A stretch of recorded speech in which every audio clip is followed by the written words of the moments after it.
Ini merupakan sebuah manga one shot singkat, di mana menceritakan seorang pencuri yang sedang melakukan aksinya di sebuah rumah pada malam Natal. Ketika merasa masih belum cukup dengan barang yang diambil, ia memutuskan untuk masuk lagi ke sebuah rumah yang berantakan. Pria itu memperkirakan orang yang tinggal di rumah itu mungkin adalah seorang cowok dengan umur 30 atau 40 tahun yang tinggal sendiri. Namun alangkah kagetnya dia ketika tahu ada seorang anak kecil yang kemudian menyadarinya dan bertanya tentang siapa dirinya. Sambil berbalik panik, ia berpikir untuk membekap anak kecil itu sebelum dia membuat keributan. Namun, anak kecil yang dari tadi menyebutkan ciri-ciri pria itu menyimpulkan jika dia adalah Santa. Pencuri yang panik itu mengiyakan dugaan anak kecil yang menemuinya dan segera keluar dari rumah itu. Namun di jalan, dia masih diikuti oleh anak kecil tersebut.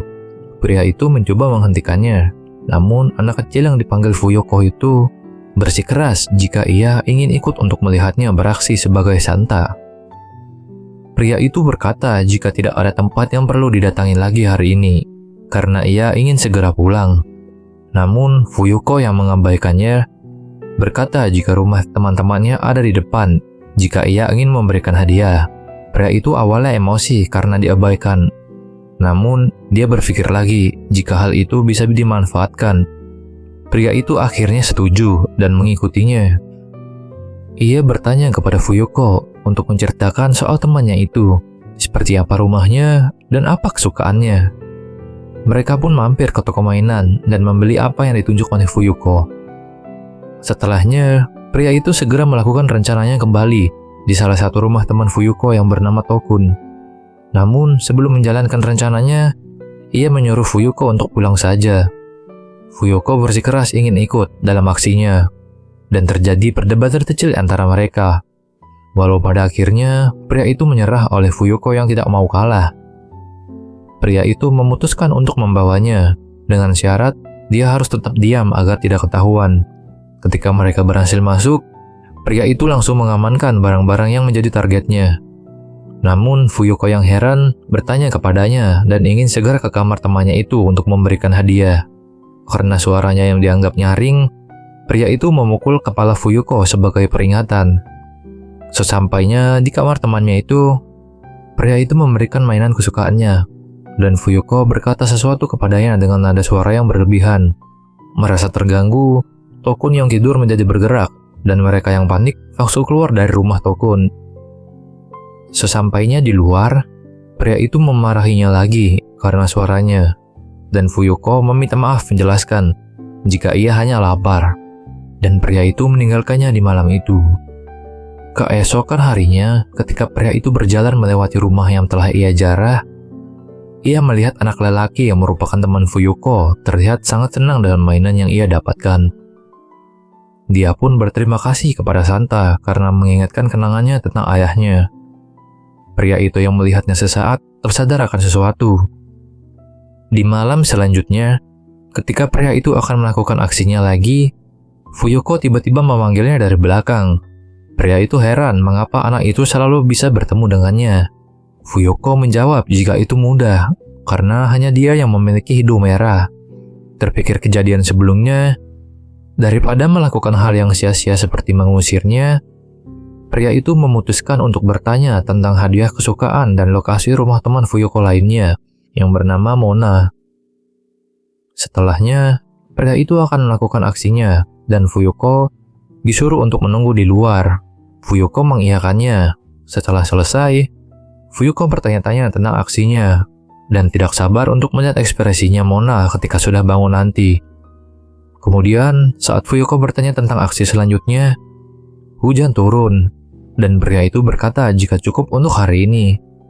Fuyoko kembali mengiyakannya dan berkata sampai jumpa besok kepada pria itu. Mendengarnya, pria itu hampir ingin membalasnya.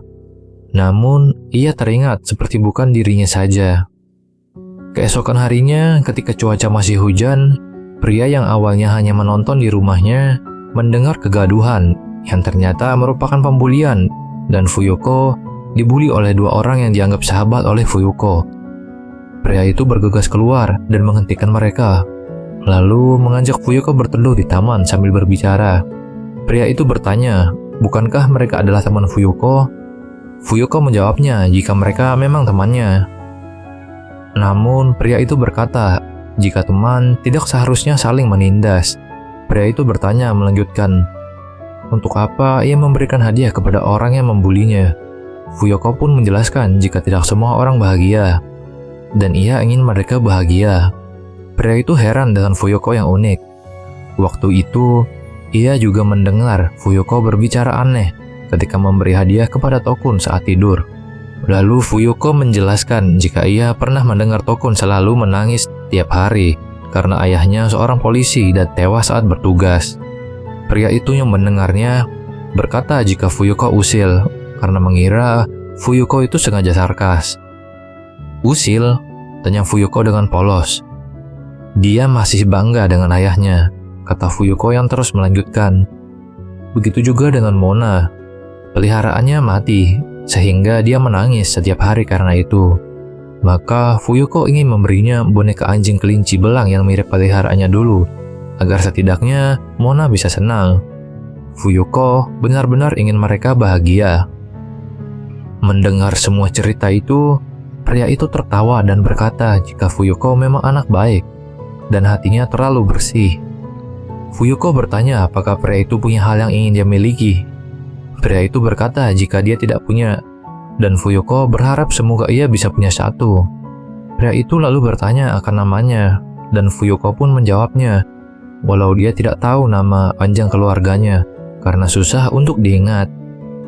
Setelah basa-basi mereka, Fuyuko yang melihat jam di taman, sadar jika ia harus pulang agar ayahnya tidak marah. Pria itu yang hendak menghentikannya, kemudian terdiam melihat banyak memar yang terlihat pada tubuh Fuyuko yang berlari dalam hujan deras. Di suatu malam ketika pria itu hendak ingin menjalankan aksinya lagi, ia sempat bilang kepada dirinya sendiri jika ia harus berhenti. Dan ketika ia terdiam di depan sebuah rumah dengan nama yang familiar dengannya, ia langsung memutuskan untuk memasuki rumah Fuyuko dengan tujuan memberikan hadiah untuknya. Hingga saat bunyi terdengar di suatu ruangan, pria itu langsung mengunjunginya dan melihat Fuyuko yang sedang terluka dengan barang-barang berserakan di sekitarnya. Pria itu bertanya dengan khawatir apakah dia tidak apa-apa, dan Fuyuko menjawab jika ia ingin selimut hangat.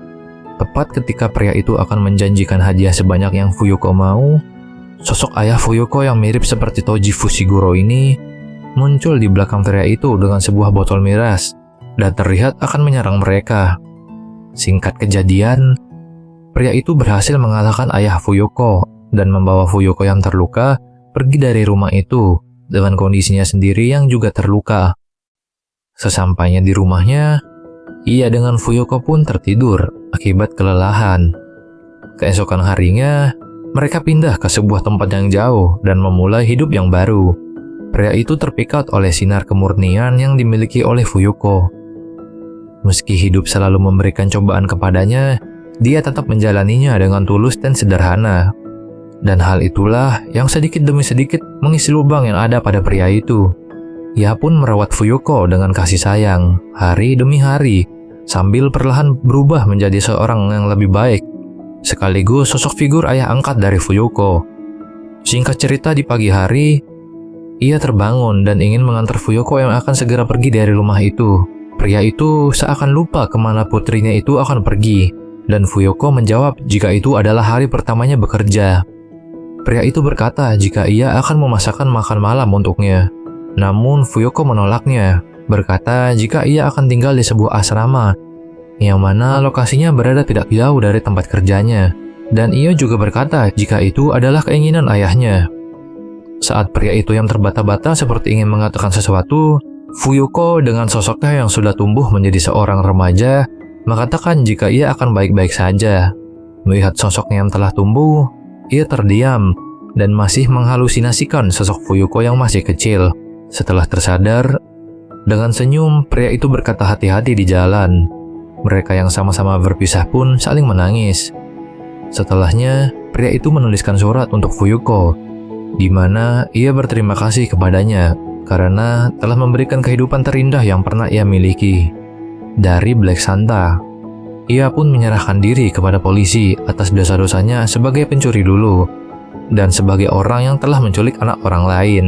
Setelahnya, mereka berdua melihat ke langit, dan terlihat jika Fuyuko sedang memandang bulan di malam hari, di tempat yang sama dengan saat ia dan ayah angkatnya pernah melihat matahari terbit bersama. Ceritanya pun berakhir.